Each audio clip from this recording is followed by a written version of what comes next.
kemah keming iman dia. Kalau berlaku yang baik, dia puji Allah. Kalau berlaku yang tidak baik, dia pun kembali kepada Allah. Belum sampai masanya. Dia dah meniaga kedai kain, tak jadi juga, dia buka kedai ikan. Kedai ikan tak jadi, dia jual baju bandel. Itu orang beriman. Dia tak salahkan takdir dan sebagainya. Betul tak? Semuanya ada hikmah belaka. Mohon doakan anak buat Ahmad Ikhwan dan Muhammad Hairi Amin, semoga mendapat umrah yang mabrur, selamat pergi dan pulang, amin ya rabbal alamin. Orang yang terlibat dengan kerja mengukir, tulis ayat Quran, adakah perlu dalam keadaan wudu? Kerana ada akan secara kerana akan setuh wudu risau. Dah langsung menyentuhnya, secara tak langsung menyentuhnya. Baik. Orang yang menulis Al-Quran boleh atau tidak tidak mempunyai wudu? Jawabnya boleh. Sunat orang yang menulis Quran ada wudu. Orang yang menulis Quran tidak sama dengan orang yang menyentuh Quran. Kerana dia tidak sentuh, dia hanya ambil pen saja. Mana pen? Okey, kat mana ayat Quran? Di sini atas kertas. Dia pegang pen, dia tulis saja. Mim. Dia bukan sentuh dengan tangan dia. Faham lagi? Yang kata haram la yamassuhu, jangan sentuh tu, ialah sentuh dengan anggota. Sentuh. Buka Quran sentuh. Okey? Itu yang haram. Pak mazhab. Okey? Tulis tidak haram. Sunat ada wudu. Okey?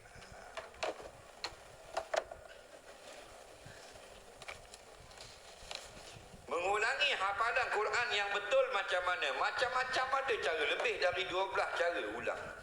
Saya cara lama je. Tak apalah. Kalau kita nak suruh, kita dah hafal, baca saja. Tidak ada cara lain. Kalau kita hafal 30 juzuk Quran, sehari jangan kurang 3 juzuk baca. Faham? Kita dah hafal 30 juzuk, jangan senyap terus. Setiap hari kena beramal, iaitu baca 3 juzuk. Nah, kalau kurang pada 3 juzuk akan mudah lupa, mudah sangkut nanti. Okey? Itu cara dia. Kalau kita sudah hafal. Kalau kita daripada 0 kosong nak hafal, cara ortodok, cara lama ialah baca satu ayat. Nah, contoh Bismillahirrahmanirrahim. Was-samaa'i dzatil buruj, was-samaa'i dzatil buruj. Masuk ayat kedua. Wal yaumil mau'ud, was-samaa'i dzatil buruj, wal yaumil mau'ud. Bila dah kemah dah, was-samaa'i dzatil buruj, wal yaumil mau'ud. Tambah wasyahidin wa masyhud, was-samaa'i dzatil buruj. Lama-lama dapat satu muka dalam masa 15 minit. Betul tak? Itu cara dia. Jangan banyak-banyak. Dia nak ikut macam Imam Syafi'i. Tak boleh. Kawan dah. Dia Imam 5 tahun, 30 juzuk. Kita 30 tahun. Belum tentu lagi dapat. Apakah hukum isteri tak qada puasa? Adakah suami tanggung dosa? Dengar baik-baik. Tidak ada suami tanggung dosa isteri. Tak ada. Wala taziru waziratun wizra ukhra, seseorang yang berdosa tak tanggung dosa orang lain, melainkan dosa dia.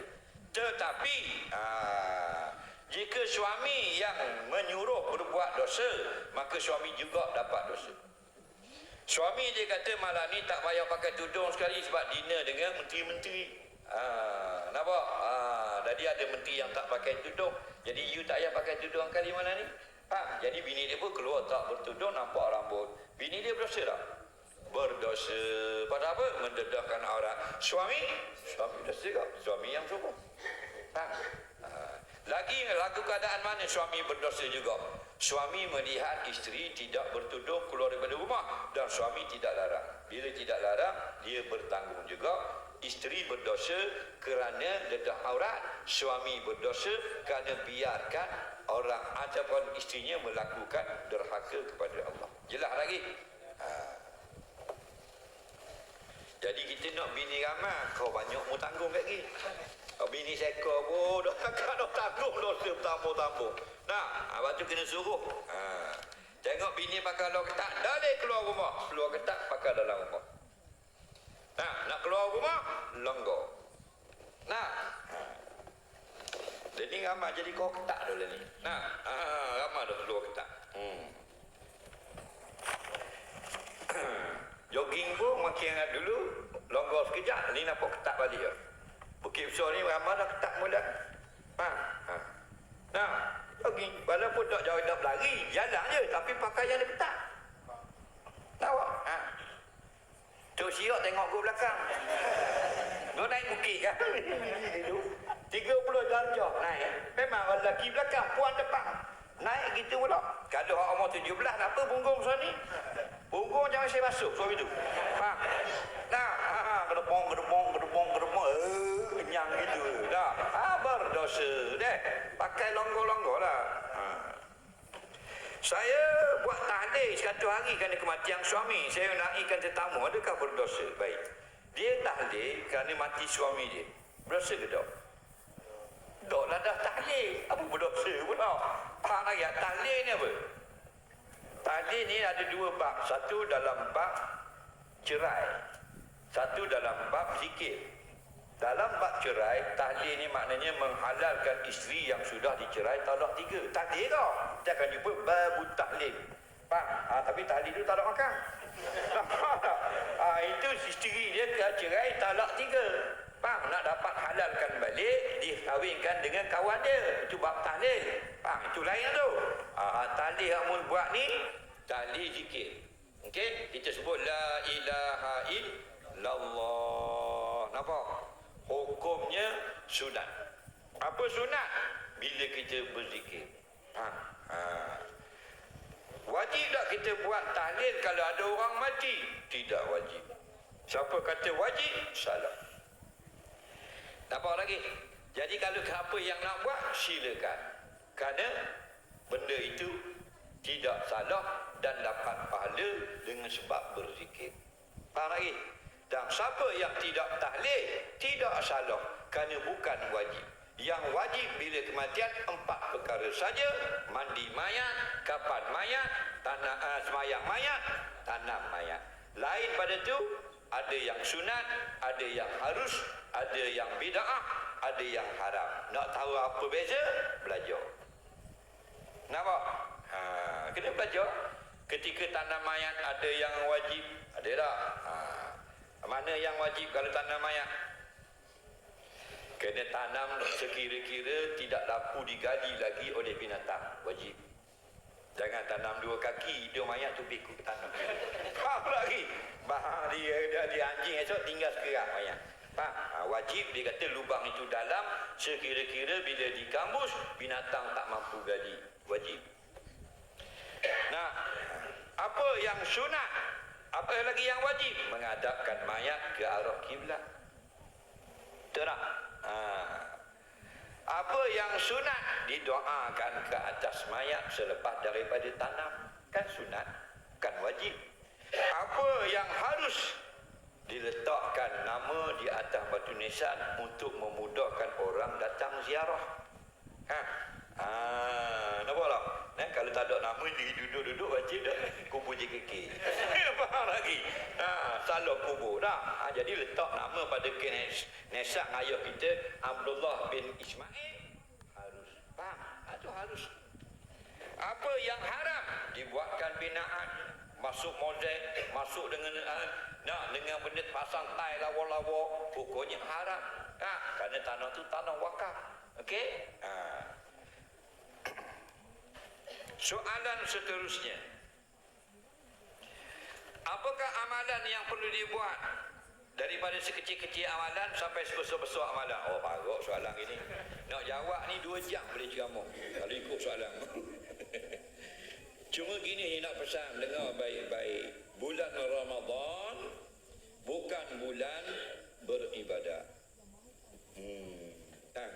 Bulan Ramadan bukan bulan sedekah. Salah. Bulan Ramadan bukan bulan baca Quran. Bulan beribadah ialah bulan lain pada Ramadan, 11 bulan. Bulan baca Quran ialah 11 bulan selain Ramadan. Bulan sedekah ialah 11 bulan sebelum Ramadan. Faham lagi? Bulan Ramadan bulan menggandakan baca Quran, bukan bulan baca Quran. salah faham. Bulan lain baca surat khabar sebelah bulan. Bulan Ramadan baca Quran. Itu salah. Bulan lain sebelah bulan baca Quran. Bulan Ramadan gandakan bacaan. Imam Mujahid rahimahullah ta'ala, salafus salih, bukan KL tu, salafus salih. Nah, dia baca Quran 3 hari sekali khatam. Melainkan pada bulan Ramadan sehari 2 kali khatam. Itu menggandakan, bang. Lain pada Ramadan Imam Mujahid baca 3 hari sekali khatam. Bila Ramadan siang sekali khatam, malam sekali khatam. Nampak? Itu menggandakan. Jadi kita tanya Nabi Aisyah ketika Nabi hidup, dan apakah amalan yang sangat disuka pada bulan Ramadan? Katanya Aisyah, Nabi suka bersedekah. Tapi bila datang bulan Ramadan, ditambahkan lagi ganda sedekah. Nampak lagi? Kita bulan Ramadan jadi bulan sedekah, sebelah bulan lagi bulan tai hidung masin, kedekut pahit. Kan salah dah tu. Nah, bulan lain kita baca Quran 30 ayat atau 50 ayat. Bulan Ramadan kita baca 1 juzuk sehari. Itu cara dia. Tapi kata man qara'al Qur'ana fi yaumin wa lailin khamsina ayatan lam yuktab minal ghafilin aw kama qala. Siapa yang baca Quran sehari semalam 50 ayat tidak lagi tergolong dalam orang-orang yang lara, yang lalai. Itu bulan biasa. Al-Imam Nawawi sebut dalam kitab At-Tibyan fi adabi amanatil Quran, dah afdal kita gandakan amalan pada bulan Ramadan.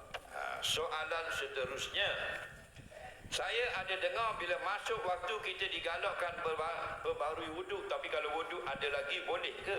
Dengar baik-baik. Dia kata sunat kita berwuduk yang baru. Okey, betul, memang sunat. Tapi kata wuduk kita masih ada, ya, wuduk masih ada tu kita wuduk sekali lagi. Kalau wuduk tak ada, wajib berwuduk. Faham lagi? Yang tidak sunat kita berwuduk ialah wuduk kita tadi belum lagi digunakan untuk semayang. Faham tak? Maka tak sunat kita ambil sekali lagi. Jadi bila wuduk kita sudah digunakan sekurang-kurang sekali untuk semayang, kita nak semayang yang lain sunat sekali lagi wuduk. Contoh, tadi sudah guna wuduk kita untuk semayang maghrib. Sekarang dah isya belum batal. Sah tak kita semayang wuduk maghrib, semayang isyak? Sah. Afdal kita ulang sekali lagi wuduk. Tajdidul wuduk. Kerana wuduk itu nur. Faham lagi? Tapi kalau kita ambil wuduk, dah semayang lagi, sunat dah ambil sekali lagi. Tak sunat lah. Kalau tidak, dah ada kerja badan wuduk sama. Tubik bilik air masuk pula wuduk. Tubik bilik air masuk pula wuduk. Apa? Tajdidul wuduk. Faham? Itu bangang namanya. Boleh tak lambat setengah jam ba'diyah selepas solat fardu? Ada lagi ulama membolehkan. Sepatutnya selepas mayang isyak terus mayang ba'diyah isyak. Di mayang karang sikit tengah jam, hidup dengung setengah jam baru dia sembahyang. Hukumnya boleh. Mana Allah? Allah Nabi buat. Nabi buat mana? Balik di rumah Nabi mayang selalu. Soalan seterusnya, boleh ke qada solat fardu dalam solat sunat dan dalam solat fardu yang lain? Qada solat fardu dalam solat sunat, maknanya dia tak nak isi solat fardu, nak cocok dalam solat lain. Dia buat macam kuih kek. Lagu mana ni? Tak faham. Dalam solat duha masuk niat solat qada. Dengar baik-baik. Siapa yang solat qada kemudian diniatkan solat sunat seperti sunat tayat masjid, ada fuqaha membolehkan. Siapa yang nak buat, silakan. Dan mana afdal? Yang afdal kita asingkan qada suku, sunat suku. Kerana kaedah kita ma aksaru fi'la aksaru sawaba, apa yang lebih banyak kita lakukan maka itu lebih banyak pahalanya berbuat. Okey? Tapi kalau ada orang juga dia niat tayat masjid dan qada fardu subuh, hukumnya ada fuqaha membolehkan. Okey?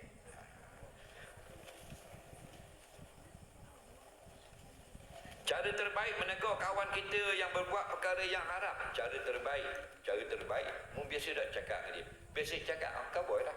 Jangan buat gini lain kali, haram. Kan senang. Lepas tu dia nak mengamuk budi atas batas bandar dia. Dan cara yang senang lagi, mau share je. Apa benda yang dia buat haram, ambil link. Nah, ceramah Ustaz Abdul Somad, khabar benda tu haram. Oh, kat dia dalam WhatsApp dia, kamu kawang dia. Betul tak? Mudah. Menjaga marah Ustaz Somad. Lagi, tu mudah dia ni. Ambil link dalam TikTok dan lain-lain. Itu cara menegur juga. Kan? Dalam gurauan ada teguran. Adakah anak punca rezeki kepada ayah atau ayah punca rezeki kepada anak? Salah belaka. Rezeki ini satu saja puncanya Allah. Kita ni umat tauhid. Tauhid bahasa Arab, Melayu pun mensatukan. Apa satu? Semua daripada Allah. Kita kata la ilaha illallah. Kalau orang panggil tahlil, berapa kali kita tahlil? 100 kali. Sebaiknya kita hadirkan makna-makna tauhid ketika tahlil.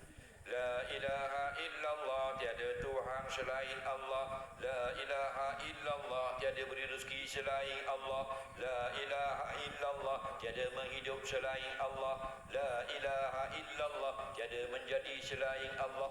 Itu baru betul. Semua Allah, Allah, Allah, Allah. Dia bagi tauhid. Fa'ala yufa'idu taf'ila, wahada yuha'idu tauhida. Mensatukan semuanya. Kullun, katakanlah. Kullun, semuanya. Min indillah, daripada Allah. Ayat Quran menjelaskan lagi, innallaha huwar razzaq. Inna, datang lagi inna pula dah. Nak mengkuatkan ayat. Sesungguhnya Allah huwa. Huwa apa? Siapa tahu huwa? Huwa dia Allah. Berapa? Satu, dua atau ramai? Huwa. Satu saja. Dia satu-satunya dia yang beri rezeki. Tidak ada dua. Bukan ayah kita, bukan kerajaan, bukan majikan, bukan mak kita. Lalu saja ikut tangan kita, lalu ikut poket kita, dapat dalam mulut anak kita, lalu ikut poket kita, masuklah perut bini kita. Lalu saja. Jangan kata rezeki ni rezeki daripada ayah. Sebab rezeki itu ada 4. Ingat sampai mati. Rezeki maksud, rezeki madmun, rezeki mamluk, rezeki mau'un. Rezeki maksud, rezeki yang kita bahagi-bahagikan. Rezeki mau'un, rezeki yang dijanjikan. Membuat begini, rezekinya begini. Allah janji kepada kita. Rezeki mamluk, rezeki yang dimiliki kita. Faham lagi? Rezeki madmun, rezeki yang dijamin. Lagi menghidup, Allah jamin rezeki kamu tak payah susah pening kepala. Jadi datang je ikut majikan, datang je ikut kerajaan, datang je ikut swasta, datang je ikut toket. Punca daripada Allah. Soalan seterusnya.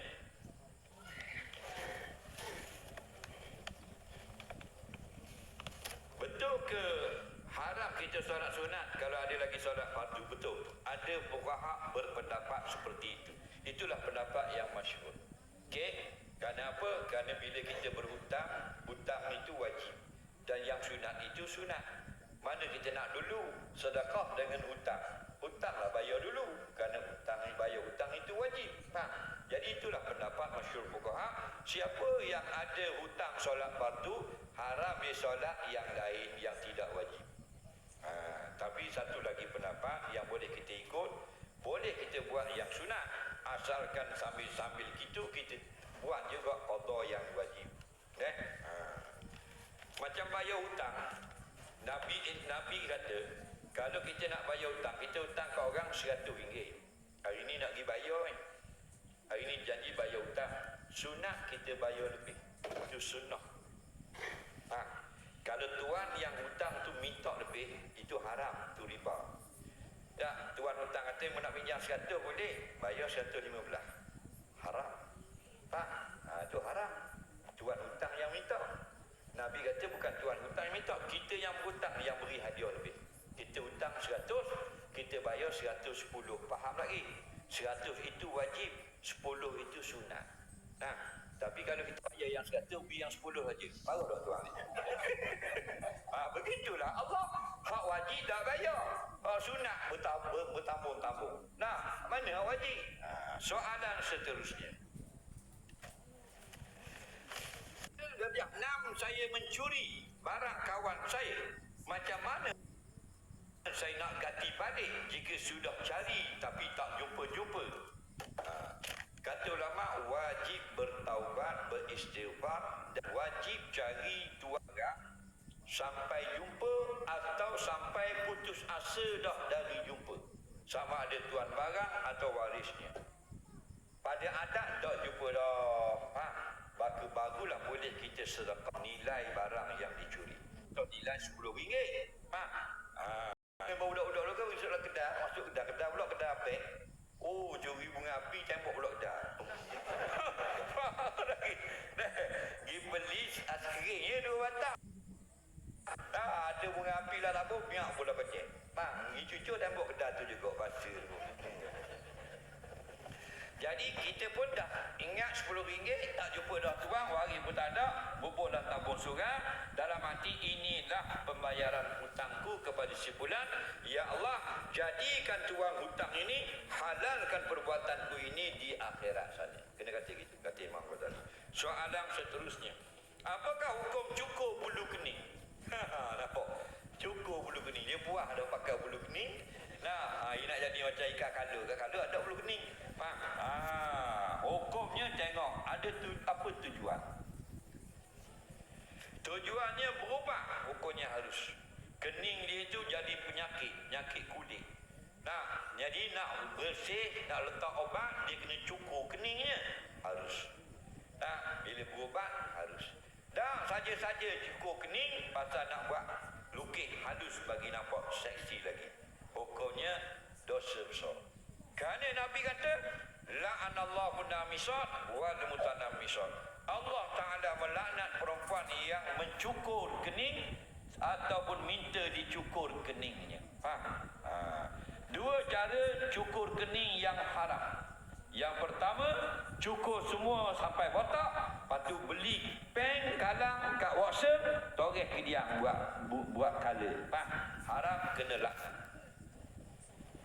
Yang kedua, cukur kebanyakan bulu, tinggal bulu yang halus saja. Faham lagi? Hukumnya haram, dosa besar. Suami yang membiarkan jadi fasik. Yang mana boleh gunting? Gunting mengandam kening boleh. Contohnya kening bini dia ni tak sama. Berterabur macam pasar malam. Dia pun ambil gunting betulkan. Hukumnya harus. Itu bukan cukur yang dilarang. Okey? Comel tak perempuan tak ada bulu kening pakai halus gitu. Dia tengok macam anak monyet. Tak nampak. Banyak arti-arti Mak Saleh yang taraf Hollywood dunia tak cukur pun bulu kening. Betul tak? Comel loteng, molek-molek ada. Kenapa kita nak cukur bulu kening pula? Soalan seterusnya, apakah hukum kita belajar ilmu zodiak, ilmu bintang? Betul tak? Kalau bintang begini, nasibnya begini. Haram, itu kahin namanya. Faham lagi? Orang yang boleh menceritakan nasib kejadian nasib yang berlaku pada manusia, tengok pada tarikh lahir, tengok bulan kelahiran, syirik. Dulu keluar dalam surat khabar, hari-hari tu tengok. Bintang kalau lahir bulan apa? Bulan 2 Aquarius. Tengok bagi-bagi surat khabar Aquarius. Pagi rasa kurang senang di dalam hati, tapi menjelang petang semuanya kembali normal. Percaya. Faham bodoh. Lagi. Rupanya itu adalah ramalan bintang haram. Itu mainan orang kafir belaka. Betul tak? Tak usah percaya lah begitu. Jadi banyak bodoh-bodoh itu pelik-pelik. Orang tukang baca pula, orang tak cerdik. Jadi kalau belah lutut, kejut lutut. Dia accident lutut, purung lutut, kena operation. Bila buka lutut, my God, kejut lutut. Tengok dia, ada otot. Pandai tak cerdik. Tengok dalam Facebook. Kalau nak suami yang taat, suami yang bertanggungjawab, carilah suami yang namanya ada huruf M di tengah. Bodoh belaka. Ni kata betul, saya betul, sungguh betul. Semua tu diperbodohkan oleh diri sendiri saja. Betul tak? Ngaruk belaka. Itu benda belaka tu lah. Pasal tak ada kerja nak buat. baik lagi baca tafsir Quran. Nah, baik lagi baca surah Yusuf. Nah, lagi dah tak ada pelawak. Tak ada habis dah. Macam mana kita nak tahan nafsu syahwat? Dengar baik-baik. Nafsu bahasa Arab, bahasa Melayu diri. Tadi ni kita nak mari di sini Mas Surah wa Aisyah ni ada tak litah dalam hati? Diri tu. Dia tak mari ikut lutut, dia tak mari ikut buku lali, dia tak mari ikut dahi, ikut tiok, dia mari ikut dalam. Diri tu nafsu. Faham lagi? Dialah roh. Roh dia tak? Dialah diri. Faham lagi? Dialah batin. Dialah jiwa. Dialah nafsu. Nampak? Dia muradi. Ayat dia berlain-lain lah. Maknanya berlebih kurang. Maka nafsu itu ada kadanya dia bergelepar seperti syahwat. Ada kadanya dia diam. Sebab tu nafsu ni macam anjing. Anjing ni macam mana kalau kita nak suruh dia berhenti nyalok? Kita lalu berhenti, dah berhenti. Macam mana nak suruh berhenti? Suruh tuan dia. Tuan dia cuit, jangan ni. Senyap tu anjing. Betul tak? Kita siapa tuan nafsu? Allah. Batu banyak munajat dengan Allah. Faham lagi? Minta kekuatan memelihara nafsu kita daripada perkara yang tidak betul. Pasal nafsu kita macam anjing. Rottweiler. Tanya dia salak pasal suruh berhenti ya. Tapi kalau tak ada orang salah hidup dia. Gitulah nafsu kita. Kita nak suruh kau anjing tu hidup dia. Anjing ni keng tapi apa hidup dia? Dah buat mana suruh salak? Pergi kat dia. Baunya dah nafsu kita kau. Kalau dia tak ada punca benda-benda dia berakhir hidup dia. Betul tak?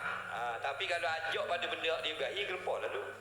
Kawan dia Assalamualaikum kata tengok porong baru. Nampak ada orang sampai 2 ekor. Comel kau nampak. Kita buat tu nafsu. Cuma nafsu kita ini perlu apa? Perlu pasal dia a'radul basyariah, perangai atau tabiat manusia. Dia yang menjadikan kita sihat, ada makan minum dan sebagainya. Kalau tak ada nafsu tak makan kita, tak ada nafsu tak tidur kita, tak ada nafsu tak bekerja kita, tak ada nafsu tak ada keinginan nak buat rumah, anak-anak dari depan duduk. Apa ayat tak ada nafsu? Dah tidur dah, tidur wajah atas beribadah. Faham lagi? Jadi perlu nafsu, tapi nafsu yang dikawal. Jadi kalau dalam bab syahwat, laki-laki dia berakhir apa? Laki-laki berakhir apa? Orang puan berakhir orang laki-laki. Faham lagi? Jadi tasyri'un nikah, dihalalkan pernikahan untuk mengawal nafsu. Meminat apa dia? Tu. Minta dengan mak dia. Nampak tak? Makcik, kita minat ke anak makcik. Jadi nak tanyalah berapa hantar kan? Makcik tak cakap banyak. Makcik kata kita mudah je macam kakak dia 30. Faham? Nampak? Ajar 30 ribu boleh nikah. Lepas tu kata ya ma'asyara syabab, Nabi kata wahai orang-orang yang muda-muda, putera-puteri remaja-remaji, manis tata amikumul ba'ah, siapakah di kalangan kamu orang muda yang sudah mampu menjadi seorang suami, mampu menjadi isteri, fal yatazawwaj, berkahwinlah. Bapa kahwin, wa innahu, maka sungguhnya kahwin itu aghaddu lil basar, lebih menjaga matamu terpejam. Lagi muda oleh bini, habis punggung orang pun tengok. Wa ahsanu lil farji, dan dia lebih menjaga kemaluan kamu. Jelas lagi. Sikit lagi dah. Saya perasan budak-budak tengah buat bising masa khutbah Jumaat. Boleh tak saya tegur? Boleh. Tegur mana? Tegur yang dibenarkan syarak. Tegur mana yang tak dibenarkan syarak, kita tegur dengan mulut tak boleh. Okey? Jadi kalau kita kata angsik, Nabi kata, mu kata diam. Padahal diam itu nasihat. Nasihat itu ada pahala. Faqad lagauta. Tapi ketika khutbah, kamu beri nasihat dengan angsik, dengan diam, tak dapat pahala. Kamu sudah larut. Tapi kata ulama-ulama, antara ni Imam Nawawi sebutlah majmu', taklah kita tegur dengan isyarat.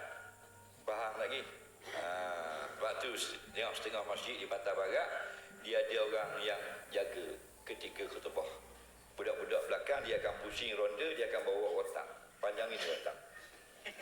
Faham? Bila ada budak-budak pusing, dia cakap, dia buat piak, piak, piak, piak, piak. Senyap tu. Nampak? Tak cakap. Jadi tidak makruh. Kerana cakap tu makruh. Dia jangan bising, makruh. Jangan semak, makruh. Jangan buang, makruh. Dengar orang khutbah, makruh. Pakot larautan.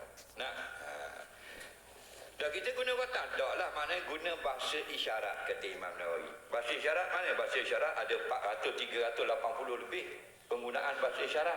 Yang paling popular 5. Nombor 1 ialah apa makna? Orang asli pun tahu. Molek. Yang kedua, tak boleh. Yang ketiga, semua orang tahu.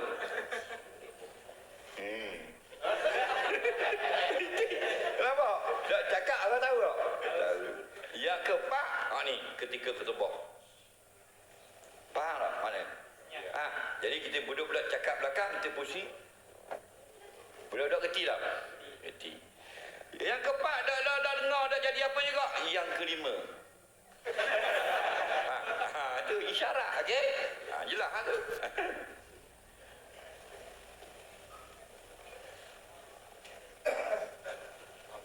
Air wadi macam mana tak?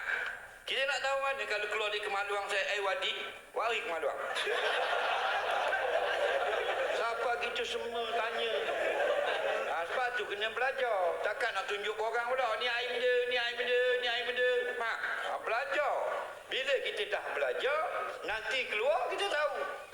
Okey, air mani, air mazi, air wadi.